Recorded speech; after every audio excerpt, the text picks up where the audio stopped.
Have you ever played dress up as an adult? And I don't mean Halloween or another holiday. I mean, I'm all for a good pajama day with my hair pulled back and no makeup on, roaming free and in the wild. That's how you find me most weekends. But lately, I've been playing a bit of dress up when I head into the office, and it's all thanks to the show Suits. So, nearly 10 years old, this show is having a major comeback thanks to Netflix, and I am totally here for all of it. Watch one episode of the super hot lawyers looking snazzy, and you may want to play dress up too. The iconic Suits series made an entrance a decade ago with a whopping 6 million viewers tuning into the USA Network, and it ran from 2011 to 2019. Did I watch it then? No. Did I have cable? Also no, which is why I love streaming platforms. But what's old is new again. Fast forward to September 2023, and Suits has clinched the #1 spot on Nielsen streaming for more weeks than we can count. And it doesn't really show signs of slowing until all of us that have watched it so far get to the end of the seasons. It's winning in spite of some crazy odds. And if you know Harvey Specter, you know that kind of fits his MO. So I'm going to name drop a few characters throughout the podcast, so it's probably worthwhile to explain a few. Harvey Specter for most of the show is the #2 at the firm under his mentor Jessica Pearson until she leaves. He's a super complicated guy who is really competitive, always figures out a way to win. That's kind of his MO. Jessica found him in the mailroom, got him to the DA's office, then brought him on to help stage a coup of the firm so that they could ultimately take over. Now, Jessica, she's tough, smart, and is the one I look to for inspiration when I choose a dress or shoes for the day, although I don't do high heels. Donna is Harvey Specter's basically right-hand person with crazy powers of knowing what people are thinking and eventually becomes his love interest and the COO of the firm. All right, Louis Litt. Oh, Louis. You can't help but love Louis, even with all of his flaws. He's got unique hobbies like mudding, which I didn't know was a thing. He's often bullied or overlooked. He finds a way to get his name on the wall through a little bit of underhanded activities that he does. But he's always there for people. He's this weird, unique character that you can't help but fall in love with. Mike is the one who kickstarts the whole thing by being a non-lawyer, non-college grad that eventually gets a job doing lawyer work. And his photographic memory gets him really far until he gets sent to jail. And who does he love? Rachel Zane, super smart paralegal. Her father's a top lawyer. She eventually goes to law school and kind of finds her own path. So let's channel our inner Louis Litt, who is never one to shy away from some drama, and let's investigate. What is making everyone suit up and binge Suits and watch it after all these years? Hey, I'm KDO, your host for the Curious KDO podcast. And in this podcast, we really delve deep into all my curious thoughts. And trust me, they are super random. So if you're like me and you're curious about 1,000 different things, I'd love to get to know you. So hit subscribe. Now, for the 2 or 3 people on the planet not watching Suits, or whoever you are, and for everyone else, if you've seen it, I bet that you have started thinking about redecorating your office with basketballs that are signed or finding local mudding spots near you. No, haven't done that yet. Did you make your husband walk 8.5 miles the last time you were in Boston to get a picture of you by the Harvard Law School sign? No? Was that just me? Totally true story, by the way. I did make him do that. Suits showed up on my Netflix queue kind of out of nowhere. I have a lot of comedies, documentaries, murder-related content, which might be a future podcast.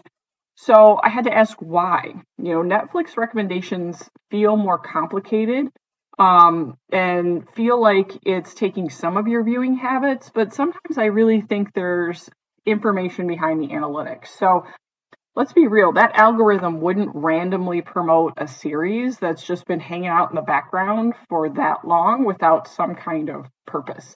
And so here's where it gets interesting. I thought I'd throw out a few theories as to why I think Suits is back and bigger than ever. So one is the Meghan Markle effect, right? People want to see the Duchess in action. Two, you've got Binge Central, so it's got 8 seasons. So for Netflix to put it on there, you can super binge on this. There's a lot of content that you can watch. It's got a little bit of universal appeal. So you got drama, you got courtroom, you got good looking people. All the characters are pretty flawed, which make them really interesting, and you can kind of see their journey through all of this chaos. So anytime you've got characters that feel more real, tends to be more interesting. And then they've got quirks and little things about the show that you try to figure out or that you learn along the way. Are we ever going to figure out like what the can opener thing is? Probably not. And so when you think about all these little quirks that you find within the show, it kind of creates a fan base. So regardless of the reason, it feels like Suits is really coming back. I'm one of those people that I will Google the actors. So Gabriel Macht, who plays Harvey Specter, and I'm like, hey, what has he been in? Is he in other stuff?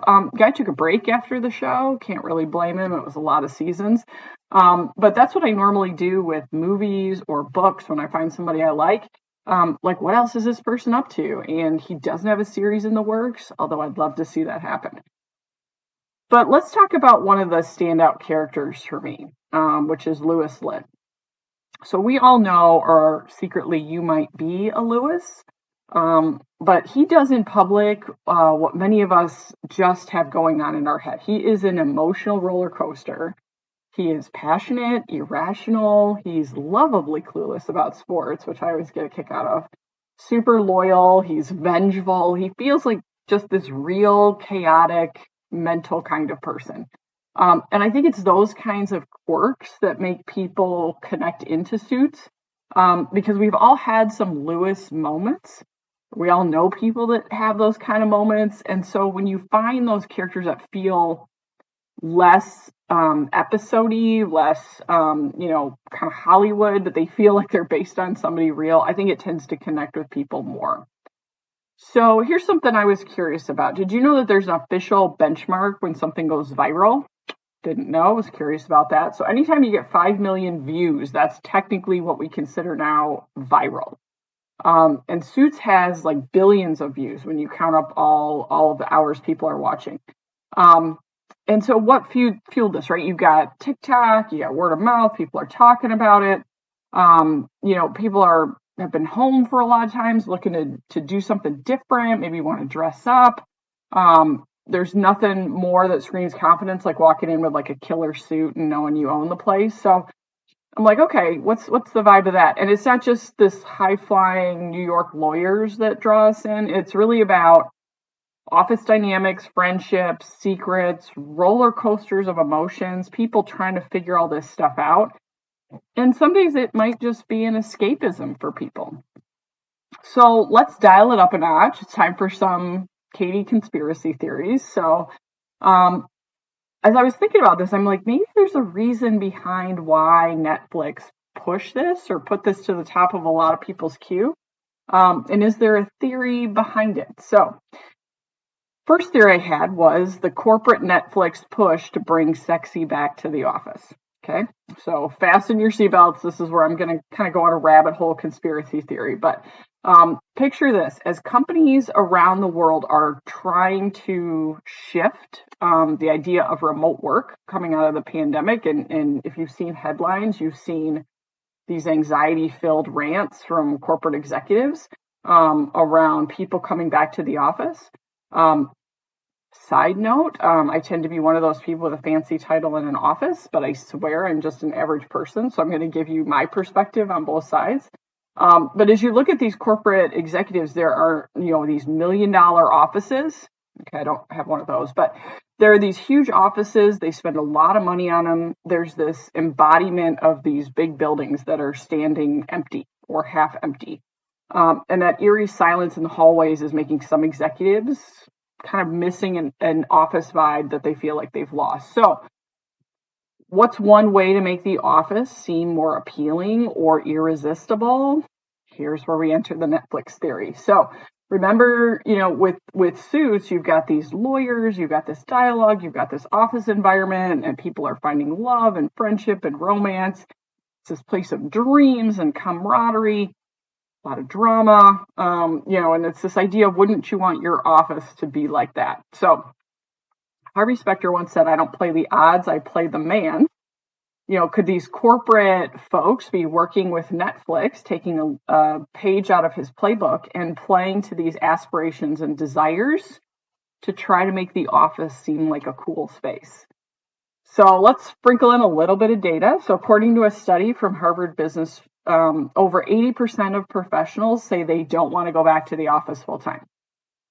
Yet on the flip side, corporate real estate and vacancies, it's a billion-dollar, multi-billion-dollar expenditure for companies. So for some companies, the cost of maintaining and leasing these gigantic spaces can be up to 10% of their total expenses. And if you think executives aren't looking at financials, sometimes every day, you are kidding yourself. So think about that number for a minute. So you've got thousands, millions, even billions. And you can imagine if these companies could indirectly sell the idea of returning to these spaces they've already paid for and signed leases, why would they not do that? If you're thinking, okay, like that might be a little bit of a stretch, Katie. Remember, the media has often been a tool that companies and powerful people use in shaping perceptions. And it's often been the right hand of corporations, whether overtly through advertising or not, to change perceptions of the audience. So consider this quote from a CEO that I read in the Wall Street Journal in an interview in 2020. He said, our office space isn't just a space, it's an experience. I'm not sure what that means, what kind of experience, didn't have a descriptor in front of it. And then there's another one from a big tech executive that says the future of work is collaboration and connection, and you can't replicate office synergy remotely. Now, I'm not saying these statements might not be valid for the company and the type of work they do, but isn't it convenient that just as articles started highlighting the increasing real estate costs for corporations and the challenges of getting employees back to the office, this new show, old show, happens to popularize on Netflix this concept of the cool, corporate, glamorous office environment. And here's where it gets a little bit juicier. So it's no secret that companies use media partnerships to push their agenda. We've all seen ads, we've all seen product placements, branded content in music videos, this kind of connection and tie with these classical techniques. So nobody did product placement before they did. Is it too far-fetched to think that there might have been some boardroom discussions over an old-fashioned at a bar talking about this beloved show to reignite the allure of the office and a push to bring it to the top of your queue? Now, don't get me wrong, I like Suits. I mean, it's fun to watch. It was great on its own. But given this sway of corporate America and the changing dynamics of work culture, I don't think this conspiracy theory seems that outlandish. A deliberate push by key corporate executives who want people to come back to the office to make it seem like a really cool, fun space that everybody wants to be. So, of course, without hard evidence, it's just a theory, right? But if we look at, Jessica Pearson, anyone can do my job, but no one can be me. So perhaps the corporate message that is trying to be sent is everyone can work remotely, but nothing can replicate the experience of the office. Okay, so whether you buy into this conspiracy or not, one thing's for sure, the lines between media, corporate interest, and audience perception have never been more blurred. And, when you think of these theories and these inside scoops, if you've got an idea of a theory that you would have, I'd love to dig into it. So I'm not that mean to just leave you with one theory as to what I think's going on. I've got a second one. So if the corporate world game domination within Netflix isn't one for you, I've got a tiara-laced one that might be the other reason. So my second theory as to why it's coming back is Meghan Markle and the work that she's doing with Netflix. So British royal family, even across the ocean, we've always been interested, spellbound, connected to that part of the world. And when you look at iconic moments like Princess Diana's wedding, or her funeral, or the fairy tale weddings that happen, they're a global event. And I don't know any girl that hasn't thought about at one point becoming a princess, right? That was really the allure of the story of Meghan Markle. So when she started, she was an actress, philanthropist, and she was really part of this Hollywood community for her show Suits. And she worked on it for a long time, played a really smart, hardworking, endearing character on that show. But here's where it gets spicy. So Harry and Meghan signed a multi-million-dollar deal with Netflix. And could it be that the Duchess is orchestrating kind of a strategic return to acting using her most iconic role? I think that's a definite possibility. So it's no secret that the royals have used the media to their advantage. We've all seen the headlines around that, both good and bad, from either candid interviews or photo ops. There's all of the work in Harry's book, if you've read that, about the way that the media is used to air dirty laundry or tell all, or how they'll sell stories of one in order to eliminate a story about another. If you haven't checked out the version of that telling Queen Elizabeth's story, that's called The Crown, also on Netflix. So that starts to build on that conspiracy theory a little bit.